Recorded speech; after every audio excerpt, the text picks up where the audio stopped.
Hi, I'm back again with the next part of my video series. I forgot I forgot last time to even introduce myself. I'm Julie.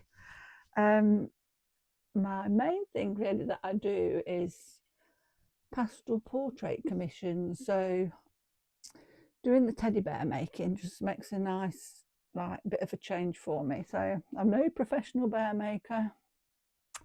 I don't do it on that much of a regular basis, but when the mood takes me, I just love making teddy bears.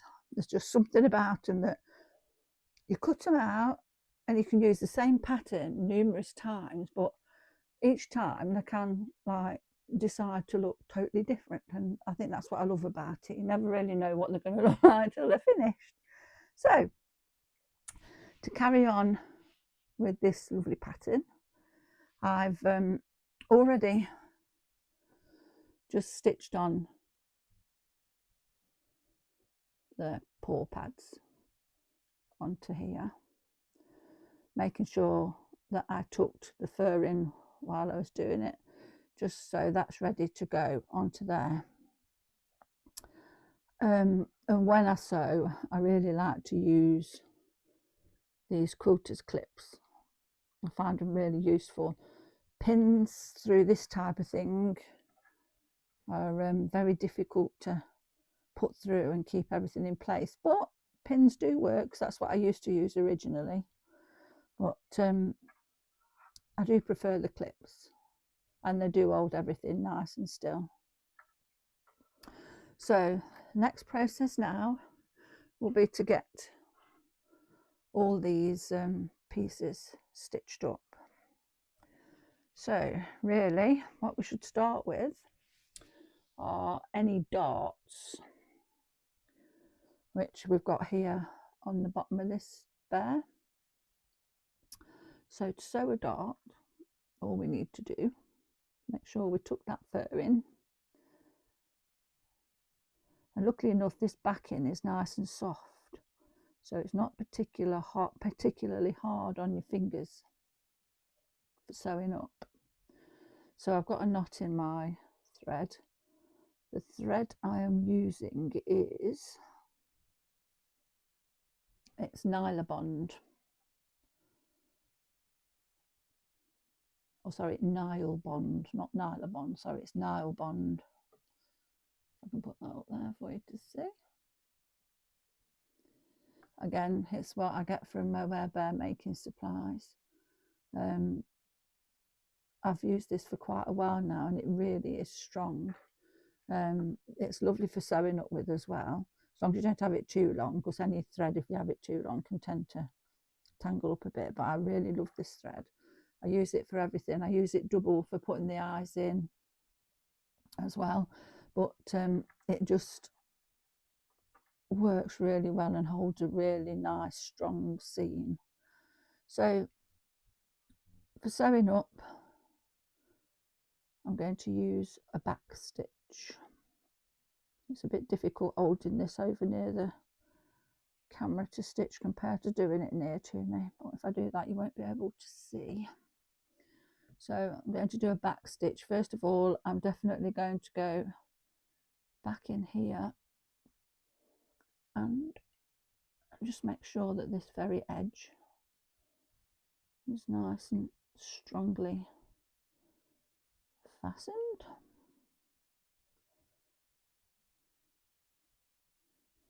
Just move the fur out the way. Like I say, it's a little bit more difficult doing it like this than actually doing it up against myself. But there. So then back up from that side.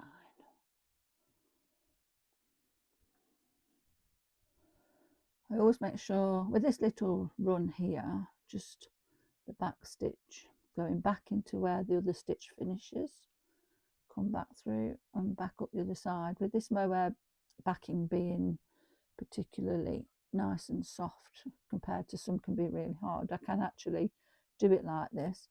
Sometimes you need to go through there, pull it through, and then come back from the back, because it's too difficult to try and go through there and bring it back up at the same time when it's too stiff. I also tend to have my trusty thimble handy.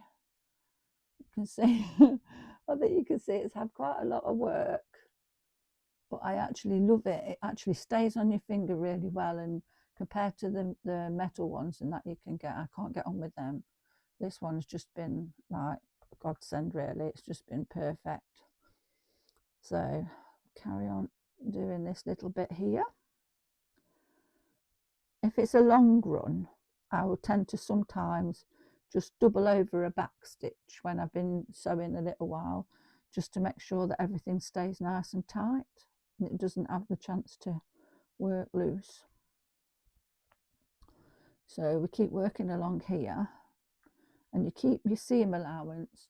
I mean, I suppose I eyeball it, but if you're not sure, you could always use a fine marker pen, one of the ones that erasable, air erasable, so you can just mark your seam allowance on if you're not confident enough to do it yourself. But I just eyeball everything now, and just well, I don't keep my fingers crossed. I suppose I'm quite used to doing it, because I do a bit of sewing. I used to do dressmaking years ago. When my kids were little, I made all their clothes, everything. I used to sew everything and knit everything. The only thing I used to tend to buy was pants, socks. That was about it. I used to make their coats and everything. So, right, so we've got to the end. I've gone all the way across there like so. Right the way up to the very edge there, because to finish a dart off, you need to make sure. This mohair can be just a bit tricky at times to get through, but so now I need to finish off. So go back through again, like so. And this time I'm just going to take the top layer, a small stitch, like so, and put the needle through there, pull it through, which makes a nice knot, and then take that through again, and that now has made a lovely dart in the body, which gives it, how can I put it that way, it gives it that nice curvy shape there. So that now I can just cut that thread off.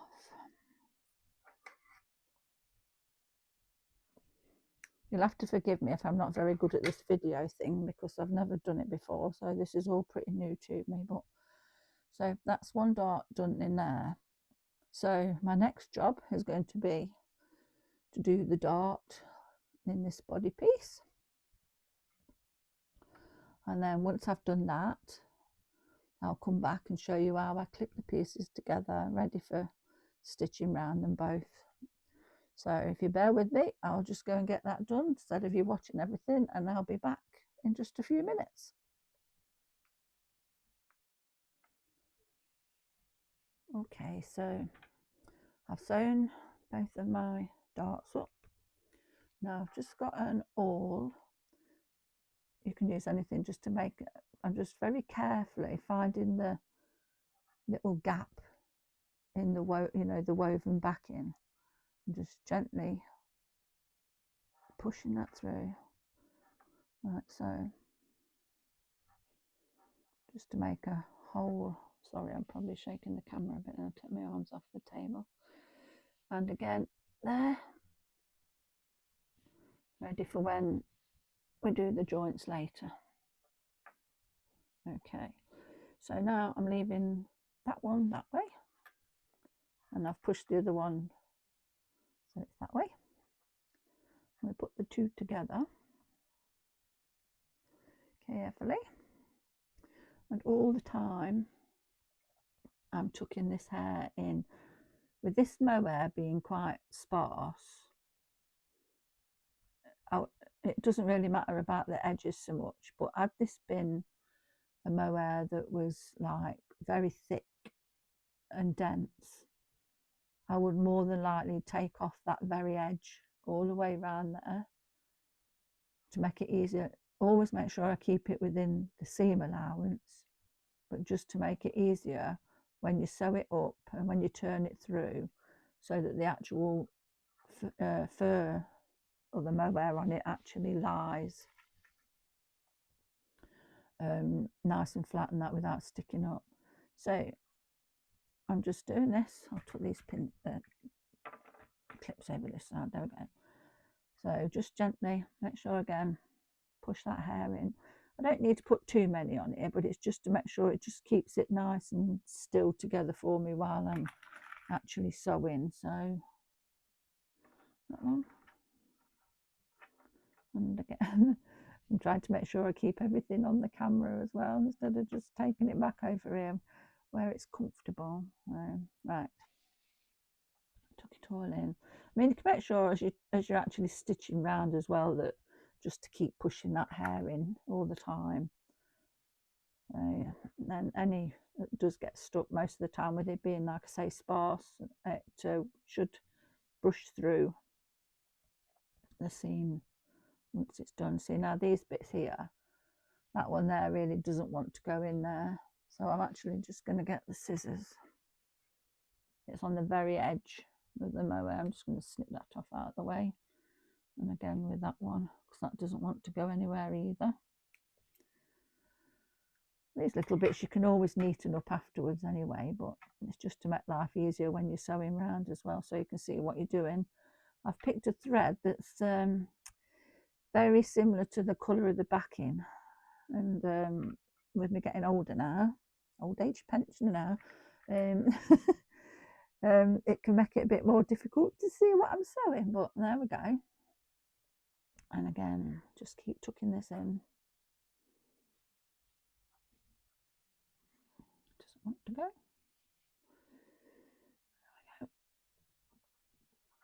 And around here now, my two darts by rights should line up, and they do, which is a very handy thing. Right, now let's just get another clip and hold that still there. Again, tuck it in. See, there's a bit there that's just needs again, that bit here just needs nipping off. I mean, I don't know if this is the way excuse me, sorry, I don't know if this is the way other teddy bear makers do it or not. It's like I say, it's just what I've done over the years when I've decided to make one. I always make at least one teddy bear every year, a little miniature, because when it's my daughter's birthday, even though it's her 40th this year, so I've got to think of something a bit special, I always make her a little miniature bear, elephant, rabbit or something, cat, every year, just as a special little thing. So I've got to think, like I say, of something special that will be for her 40th. Sure, I'll think of something. I've got till September, so I'm all right. I'm just going to go back to the top here now, and again tuck these in. So I'm going the opposite way to where I want it to be now. So push that in there. Clip again down here. It's easier to push the way the fur is going than trying to push it the opposite way, even though that's doing it with my left hand, which is a bit awkward. There we go. Okay, so this is the area between these two markers that I'll need to make sure that I leave open, because obviously I've got to get in there to put the arms and legs joints in. Well, put the arms and legs joints in the arms and legs first, and then we attach them to the body. But another clip.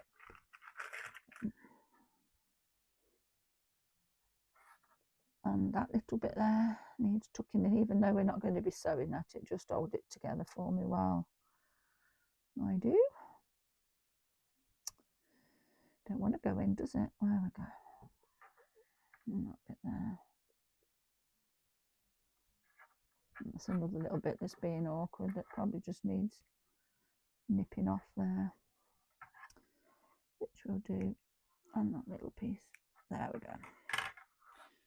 There we go. So I'll put one more on there just to hold it still. So there we go. Everything's all clipped in nicely. So now what I'll do, I don't know if my thread will be long enough, but I'll start here, work my way around that little bit there. I have to leave a gap there because that's where the pin goes for the head when you attach the head. So there's a little gap for it to go in, and then all the way back round to that marker there. So needle and thread. I've got a bit longer thread this time. This is so strong. Whoops, so strong. Sorry, I keep forgetting about the camera on the table. Oh dear. Right, so I'll remove that one already. Just make sure everything's tucked in, and I shall start about here. If you do it this way, the way I'm doing it like this, hold on, I think I'll just start on that top layer first and do an extra knot just to make sure everything's secure, seeing as it's at the bit where we're going to be putting the stuffing and everything in. I don't want to make that edge, oh gosh, I've got it caught around my thing now. Don't want to make it particularly weak. We need a nice strong stitch or two here to make sure when we start doing stuff in it, it's strong. Okay, so there we go. I'm going to get this caught around these now. So when you're sewing as well, when I'm sewing, I'm trying to make sure that I always keep a certain amount of tension on this, because obviously you need, well, I like to keep it tight enough so that hopefully you don't see the stitches. I do hand stitch all of my bears. I've never put one under the sewing machine yet, but when I make the clothes this time, I will be doing them on the machine. So I've got a bit, let's just pull that down a little bit more. That's it. So, okay, so just keep stitching around here.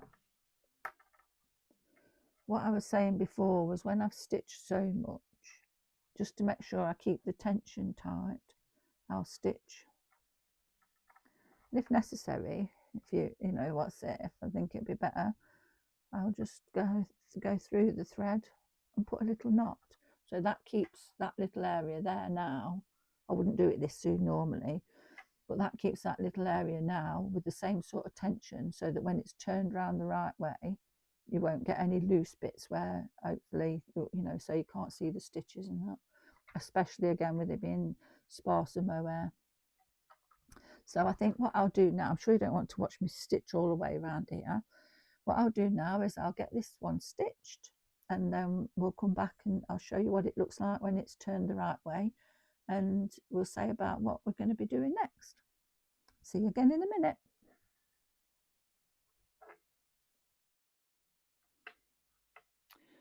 Okay, so I'm back now. I've stitched all the way around, leaving a gap there to make sure I could get the cotter pin through there ready for the joint. And also I've made sure, and I always do try to make sure, when you've got a couple of darts joining together, that I've stitched well between those two darts there, because sometimes if you go over the top, your stitches aren't quite as tight. So I go through and then back through each side of the dart. So right, so now we'll turn it through, see what it looks like. So just do that way first.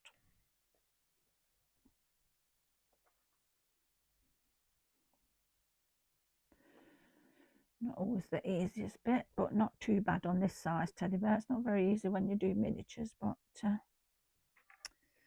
we go. Let's pull it through nicely. Get that seam pushed through. And the top, again, make sure I feel where it is. Push that through there. That bottom seam.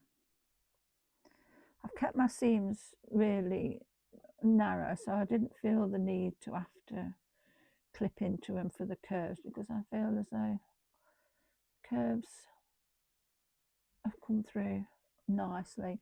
If it was a particular one where I thought, oh, that doesn't look very curvy when it's supposed to, I would just clip into the seam, so it just gives the backing that little tiny bit of stretch. But you've got to be careful when you do that as well, not to obviously stitch into your stitches, clip into your stitches.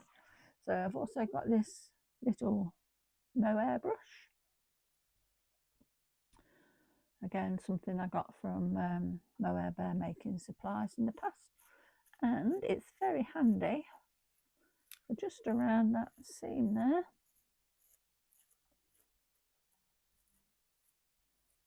To give a little brush to get those hairs out. You don't really have to do this now, you can do this when you're finished actually, but I was just doing it to show you what this looks like. Like I say, with it being nice sparse mohair, we haven't got to worry too much. It doesn't look too heavy on the seams, or sometimes if it's a shorter mohair, if you don't trim them seam edges off, you end up with like proper little small bits sticking out. But so I think you can see there now, some of that hair is there. You can see now that that seam there, once it gets, it's filling in there. So pretty good, and we've got the nice shape there ready at the bottom from the darts there. You see it all better when it's actually filled, but we've got the nice shape round there for his bum. And that there, like I say, that's turned through nicely enough. No need to clip that seam there. So I'm quite happy with that now. So the next job is going to be to sew some of these things together. I'm going to, you don't want to watch me do all this obviously, I'm going to sew the two arms together, and I'm going to sew the two ears together, because they're just a matter of joining, going around the edges, and I'm going to sew the legs this far, and then I'll come back and I'll show you how I put the head together with the gusset, which has obviously got to get joined on like so. Oopsie daisy. Oop. And there's also a dart to be done in the bottom of the head to shape the back of the head, to make the head, it'll make the head more kind of rounded as well. And I'll show you how I do that, put that into there, and then I will also show how I put the paw pads into the bottom of those feet. But for now, I'm going to pop off and get all these seams sewn up, and then I will be back very shortly. Okay, so I'm back now with the sewn up arms and body.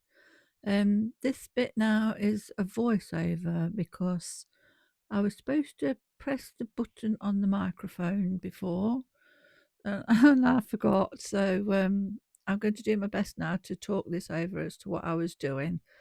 So we've got the body, arms, and now on the leg I've sewn all the way round, leaving the gap for turning.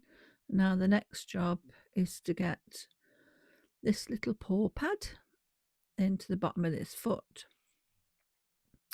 So I've made sure I marked on the bottom and the top there the little markers the same as on the pattern.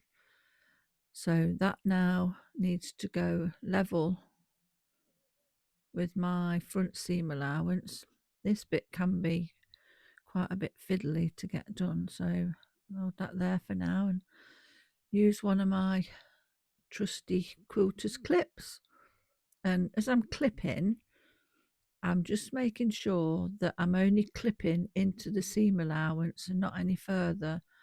It's just otherwise the paw pad won't fit properly into the foot because it'll make the circumference too sort of small.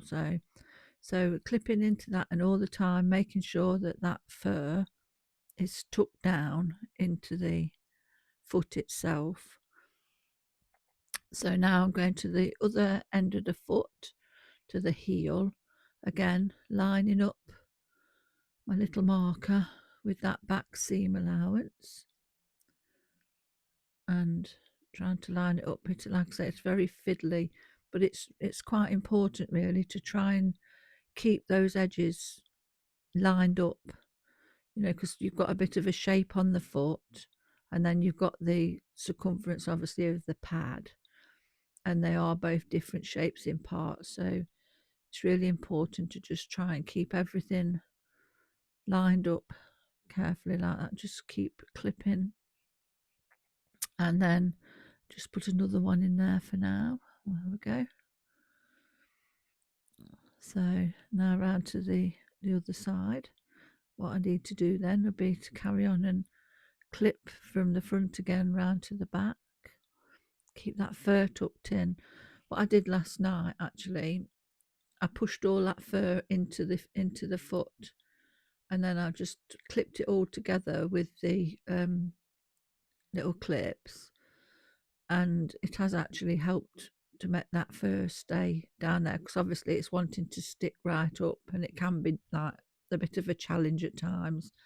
It's not so bad with this mohair because it is quite sparse, but on some of the thicker ones, it can be quite a challenge to keep that all tucked down while you're doing that. But it does give a better finish at the end of the day when you turn your feet, turn your legs, should I say, and the feet have got a nice edge with all that fur just coming out nicely without it being like some stuck in and some not.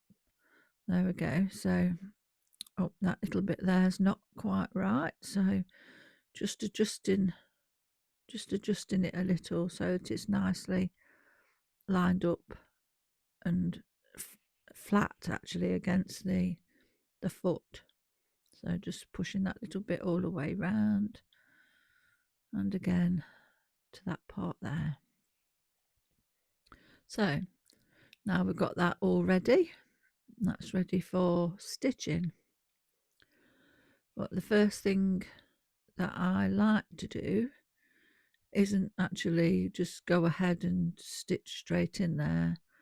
What I like to do first is just get my thread and just do tacking stitches to hold everything in place. It makes the actual main stitching a whole lot easier than trying to work around the clips and everything else. And just about 1/4 inch length stitches, making sure that don't pull anything too tight, but also making sure that the stitches stay in the seam allowance.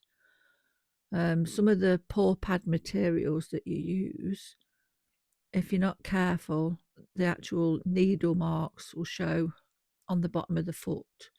So if you keep them tacking stitches inside that seam allowance, you haven't got to worry about that. I know some people whip stitch around the edge just to hold it in place, but this is just the way I do it, and I just find it easier this way. Another thing, if you sew like I'm sewing, where I'm actually going through and then back up again, always make sure that you hold that back piece of fabric tight. If anything, push just fractionally with your finger to make sure that it's not slipping, because sometimes if you stitch like this, you can make that back piece slip a little bit. So it's always best just to make sure you're holding it tight. And all the time while I'm just doing the tacking stitches as well, I'm making sure that I'm keeping those edges, all together, and so that they're not slipping again up or down. Trying to keep them as even as possible. I mean, this is something that just takes time and it can be fiddly. I mean, these feet aren't too small. Some really small feet are actually more difficult to do than the ones that are that size. So what I'd do then was I'd carry on and tack all the way round. And once I'd done that, I've got this foot that I did first, that where I've gone round and actually stitched properly all the way around that paw pad. So, and I've made sure as well that I've kept the tension nice and tight, because I do like to put some weight in the bottom of my teddy bear's feet to help them balance for standing up as well as sitting down. So I need to make sure that that's nice and secure.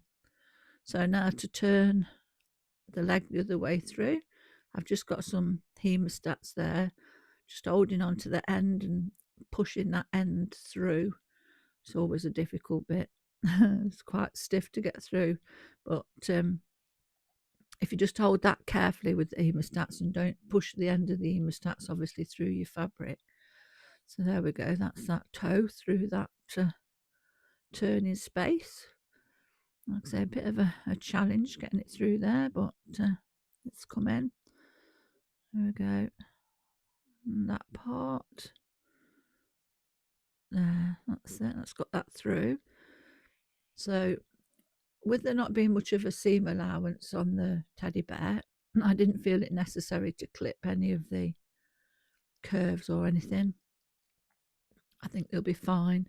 If I wasn't happy with something, then I'd just turn it back and clip them and then, turn it through again. But all I'm doing now is I'm just going that round with the curved part of the hemostats, not the point, just to make sure that I'm just opening up or pushing up those the seams to the edge.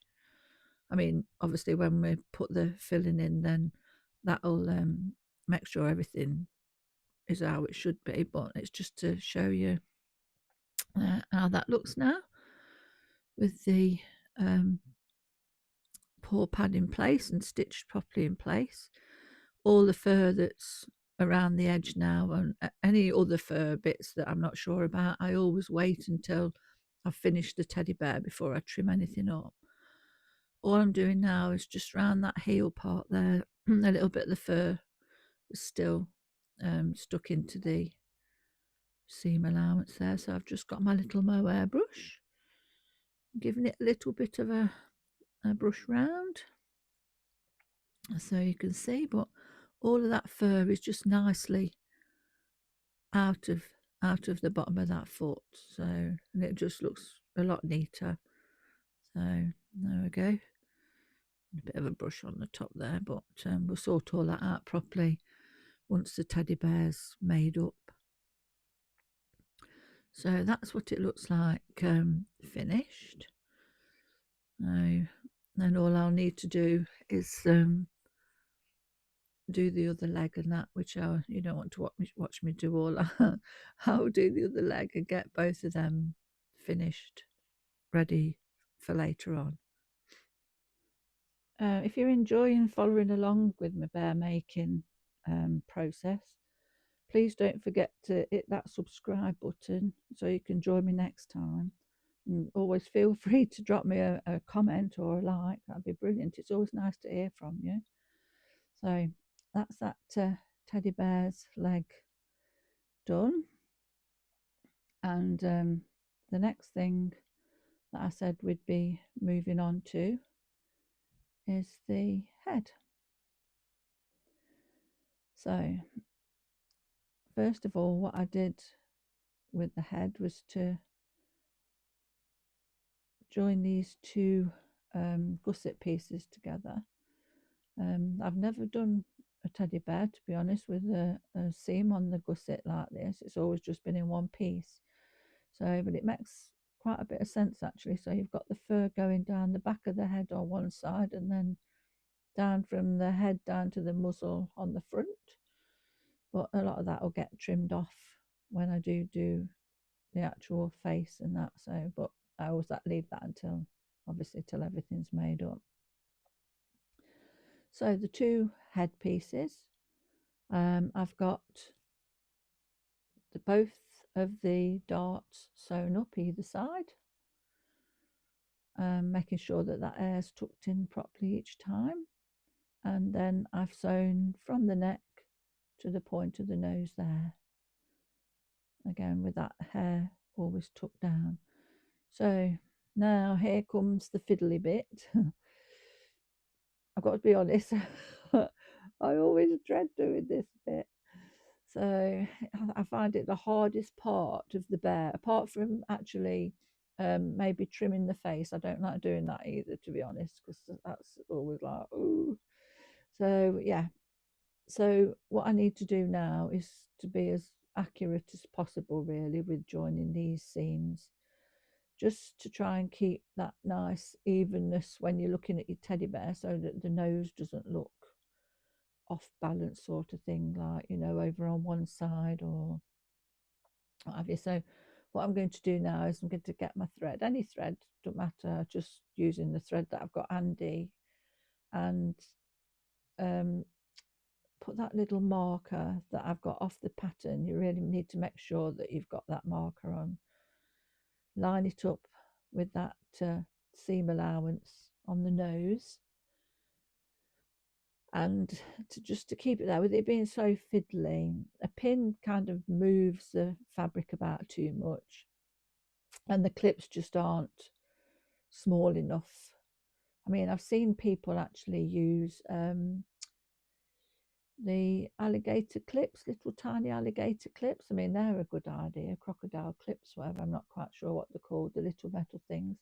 But what I'm going to do is I'm just going to put a stitch through one side of that seam, and then back through and just on the other side of that seam, just to try and keep that as near to, I mean, I suppose in one sense, if things aren't perfect, which I've never made a bear yet, I think, where anything has been perfect, it does add to the charm of them being handmade. But I do like to try and get everything, you know, as much in place as possible. So again, now tucking that fur down and keeping it as neat as possible, and them edges together, because we've got one shape there that's kind of concave and one that's convex. So we've got a curve one way and a curve the other, joining together.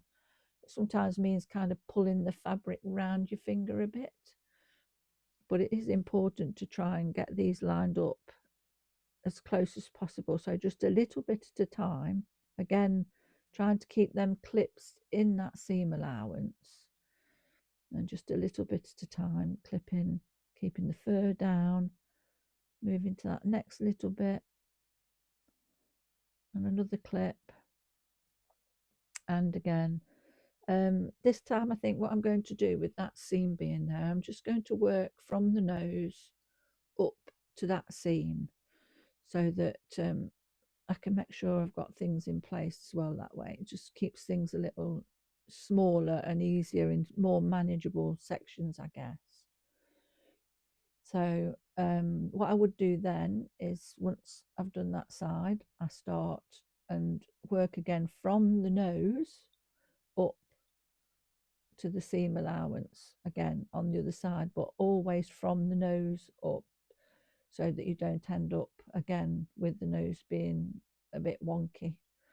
But the other thing I'm going to do with having that seam allowance this time is I'm going to work out where it's coming on the head and mark on the other side of the head where it comes to as well, which will also help me again to make sure that I've got the gusset stitched in into the right place. So up to there, like so. Okay, so I'm going to go off now and stitch that off camera, the Gusset because it's a bit difficult to try and do it without having my magnifiers on, etc. So once I go and get that done there, I'm going to stitch there next and show you what's what, and I'll be right back. Just won't be long.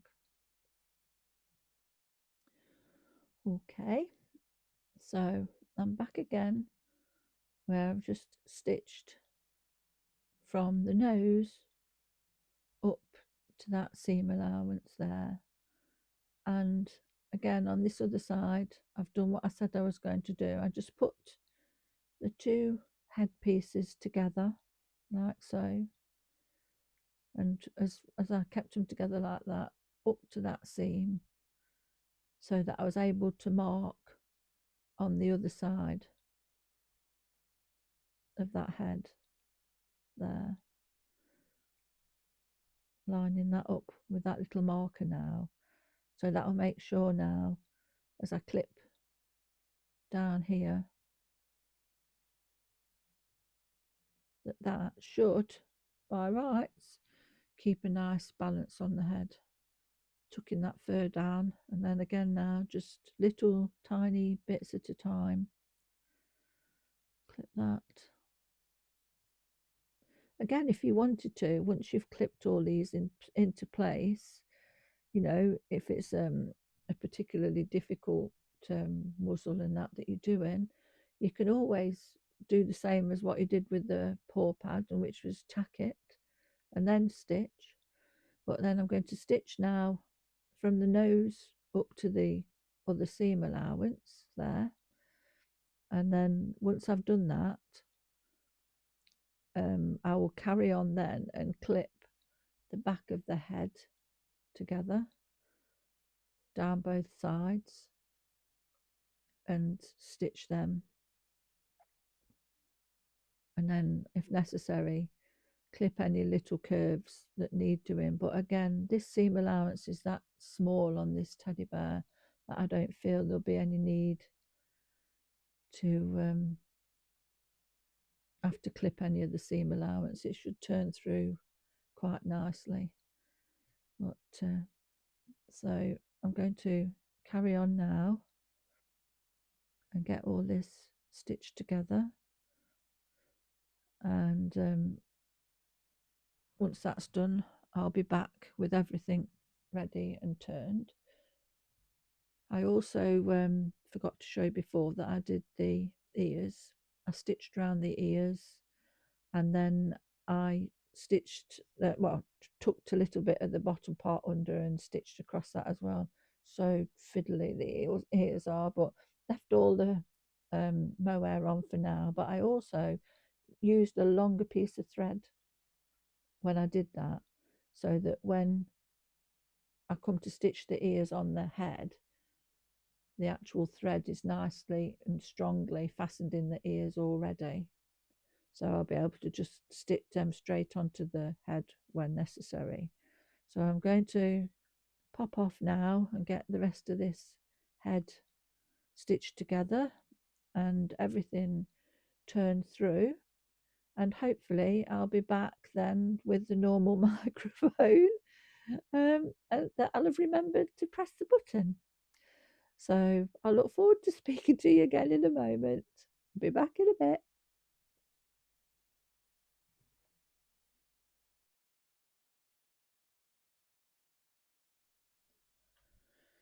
Well, hopefully I am back now with the microphone. Sorry about that. I hope that the voiceover that I've left will explain what I've been doing. So anyway, everything's all stitched up now. Legs, arms, body, head and two ears with the thread left on them ready to stitch onto his head. So the next job's going to be to fill this head and hopefully make him look a little bit better than that, with a little bit of a trim and everything. No, but if you're enjoying following along with this, like I say, I'm no expert, just enjoy making bears, and I just thought it'd be nice to have a go at making a few videos. Like I say, these are my first. So, but like I say, please don't forget to subscribe and drop me a comment and a like. I'd like to hear from you if there's anything you'd like to tell me or anything at all. Comments always lovely to hear from anyone, anybody, another maker, or just if you love teddy bears. But thanks for watching anyway, and I'll be back next time with this head and hopefully make him look a little bit better. So thanks again. See you next time.